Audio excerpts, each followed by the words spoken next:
todo esto de miembros biónicos y armas difíciles y todo esto difíciles de dibujar, sobre todo. Y estas cosas era como una de las tendencias máximas, ¿no? Y en un poco la novedad, podemos decir que Cyberforce era una especie de X-Men con miembros cibernéticos, para entendernos.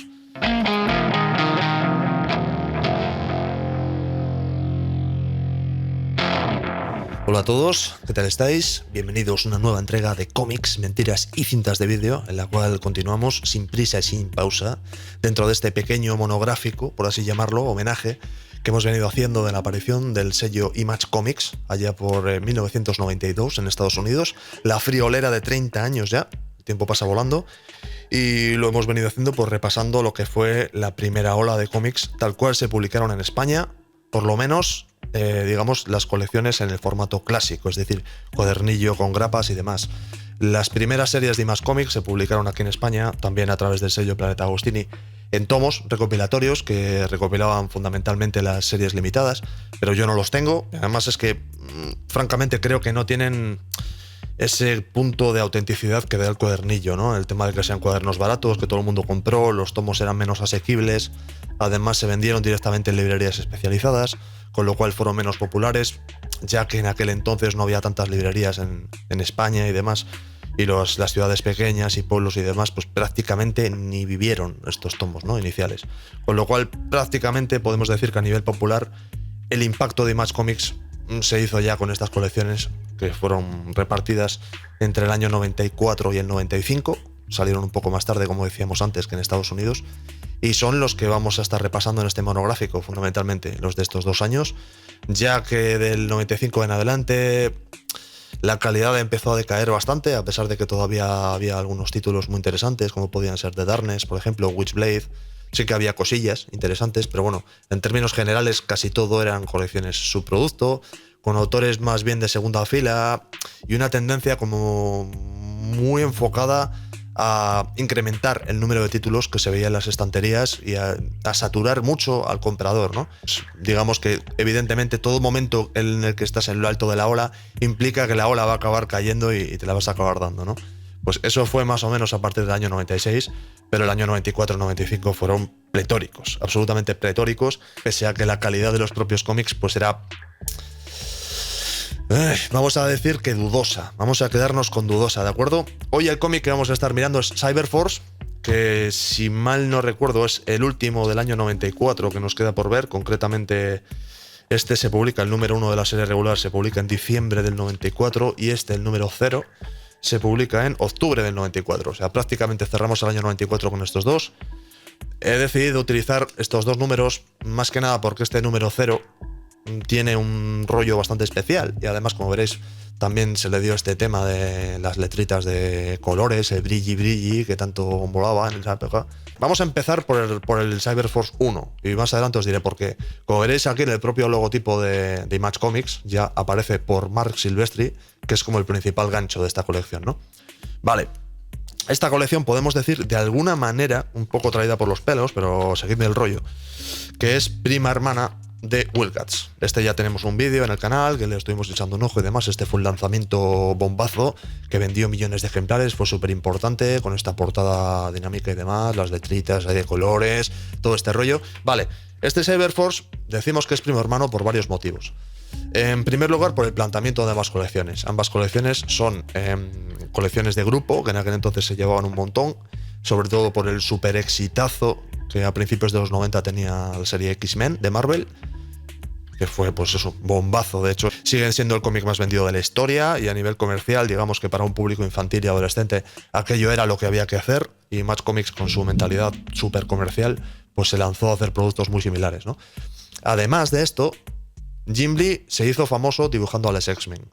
Pero la gracia de todo esto es que Marc Silvestri, el autor de este cómic, fue el predecesor de Jim Lee en X-Men dibujando. Es decir, Marc Silvestri era la estrella que dibujaba X-Men hasta que llegó Jim Lee y se convirtió en la superestrella. En ese momento, Marc Silvestri dejó de dibujar X-Men y se dedicó a dibujar la serie Wolverine, Lobezno, con unos resultados espectaculares. con Larry Hama a los guiones, una época bastante larga además en Lobezno, con unas historias y unas tramas increíbles, memorables, absolutamente memorables, que espero que alguna vez veamos aquí. Y bueno, Jim Lee pues en esa época pilló X-Men y la llevó a unos niveles comerciales bestiales y se convirtió en la super mega ultra estrella, ¿no? Y cuando llegó el momento en el cual estos autores, los Marc Silvestri, los Jim Lee, los Rob Liefeld, los Todd McFarlane, etcétera, decidieron emanciparse de Marvel y montar su propio sello, pues bueno, cada uno se dedicaron a lanzar, digamos, su propuesta para el público, que eran propuestas, como hemos dicho anteriormente, muy muy comerciales, y lo que nos encontramos es que Wildcats y Cyberforce, vamos a ser honestos, yo creo que es lo suyo, son prácticamente clones de X-Men. Prácticamente. De hecho, fijaos, aquí tenemos a Warblade, que es un lobezno. Aquí tenemos a... ¿cómo se llamaba este? Ripclaw, que es un lobezno. Aquí tenemos a Spartan, que es una especie de cíclope. Aquí tenemos a Heatwave, que es creo que se llama así, espero no estar liándola, que es un cíclope. Y así tenemos diferentes variantes. Tenemos a esta chica que se llamaba, no me acuerdo, maldita sea, Cealot, que es la mariposa mental, aunque no es telépata, pero sí es ninja. Y aquí tenemos a...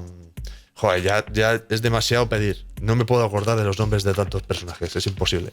En el caso de Cyberforce, y ahora ya nos olvidamos un poco de Wildcats, un poco digamos que la novedad o el valor añadido, por así llamarlo, que tenía esta colección era que entraba en temas de cyborgs, que es una cosa que en los años 90, armas, cibernética, determinados toques cyberpunk y cosas de estas, pues era algo que también pegaba muy duro.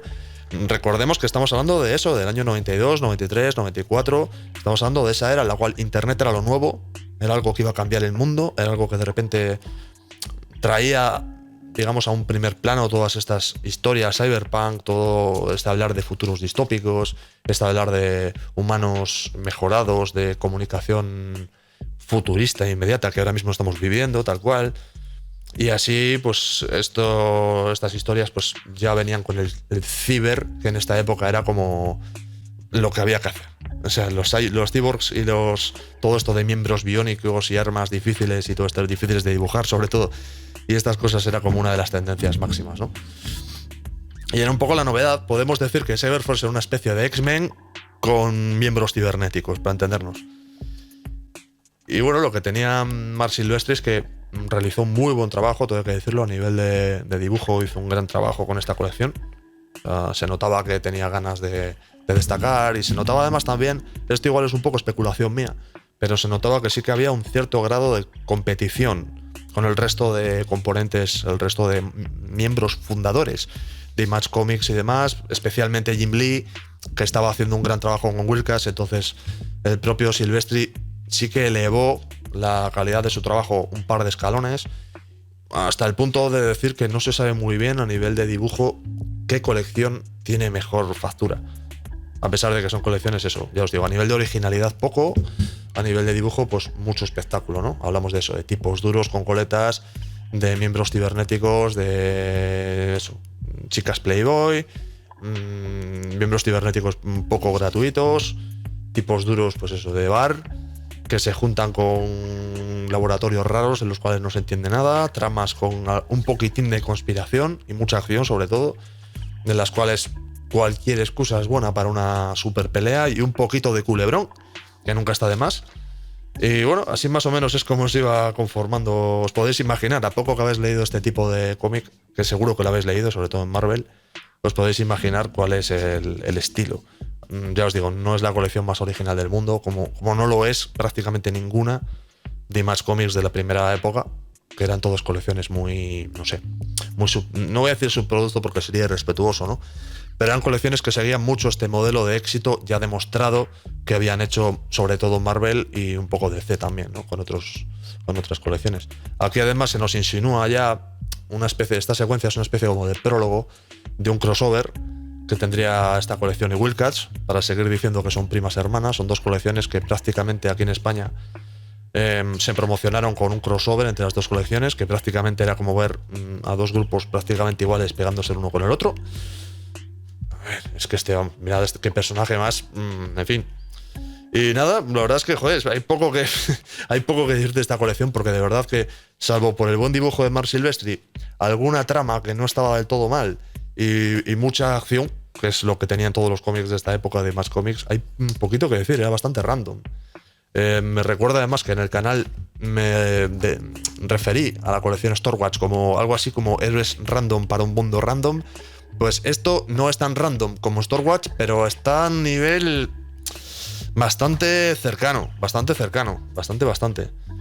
Aparte de este número 1, que podríamos decir que es el número 1 oficial aquí en España, tenemos este 0, que se publicó un poco antes como entrada, por así decirlo, para lo que sería esta colección a nivel popular.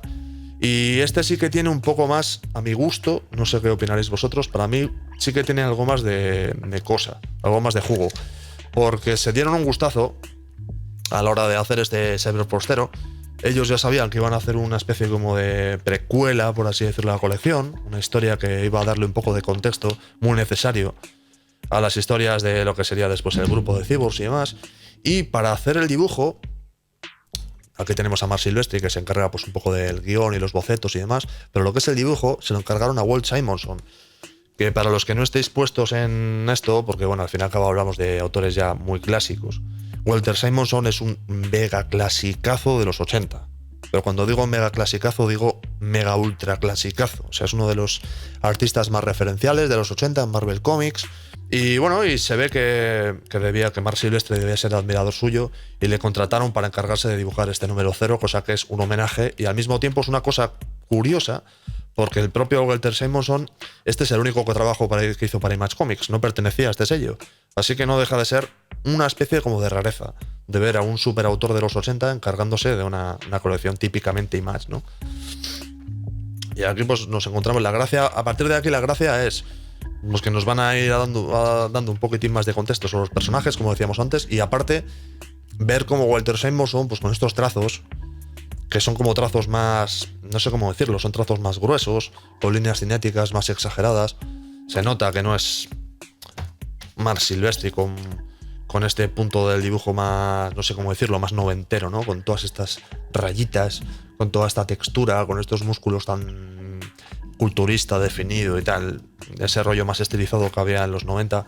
Digamos que aquí se nota que aunque se está esforzando, se nota que es Walter Simonson con su estilo de los 80 mucho más. A mí me gusta, que conste que me gusta mucho más este dibujo, ¿eh?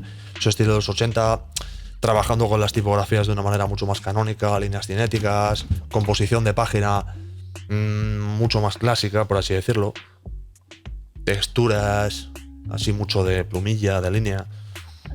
Se nota además que el propio Walter Simonson pues está esforzando al máximo para mimetizarse en la medida de lo posible con este estilo en tu cara, ¿no? Por así decirlo, que representaba Image Comics en la época.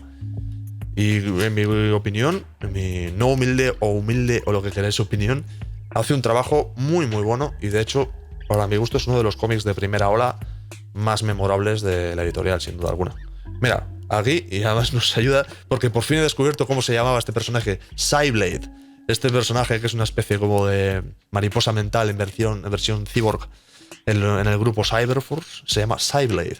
Como veréis, tenía mucha carencia por los nombres estrambóticos, que todo sonase moderno, que todo sonase ciber. Y si podían meter acrónimos y cosas que sonasen técnicas y complicadas, lo metían por la cara. No se cortaban ni media. Luego, pues como siempre, chicas esculturales, secuencias de superacción, que si fuese una película, pues seguramente tendrían las típicas guitarras heavies y explosiones y demás. Personajes con los dientes apretados, tirando rayos y tal. Mucha frase rompedora al estilo de las películas de acción de la época y demás. Poca sustancia, la verdad, muy poca sustancia y mucha imagen espectacular, ¿no? Pero como os digo, eso resulta muy divertido. Se agradece mucho ver a un dibujante de corte clásico intentando jugar, ¿no?, con las mismas normas que estos jovencitos, que bueno, Silvestri no era un jovencito precisamente en esta época, pero vamos a darlo por bueno, intentando jugar con las reglas de estos nuevos y rompedores artistas, ¿no? Lo mejor posiblemente está la página doble, que viene a ser una especie como de supercomposición que te dice lo que va a pasar, o con los personajes que te vas a encontrar y lo que va a ser el mood, por así decirlo. Y la verdad es que poquito más que decir de Cyberforce. Es una colección que se ha relanzado posteriormente, como se ha hecho con las principales colecciones de Image. Se ha hecho revisiones que no estaban mal del todo, de los personajes y todo este tema. Pero bueno, yo os digo que en mi opinión pues es una colección que en su momento cubría un hueco, que era que existía una enorme demanda de personajes tipo X-Men. Que fuesen colecciones tipo X-Men con historias que no fuesen especialmente complicadas, que no te obligasen a comprar 50.000 cómics para entenderlas, un montón de acción y dibujos espectaculares. No se me ocurre mucho más que decir de Cyberforce, la verdad. Yo nunca fui un fan. Si alguno de vosotros estaba especialmente metido, digamos, en el universo de Cyberforce y se le ocurre alguna cosa que poner, decídmelo en comentarios y eso. Y debatimos, amigos míos.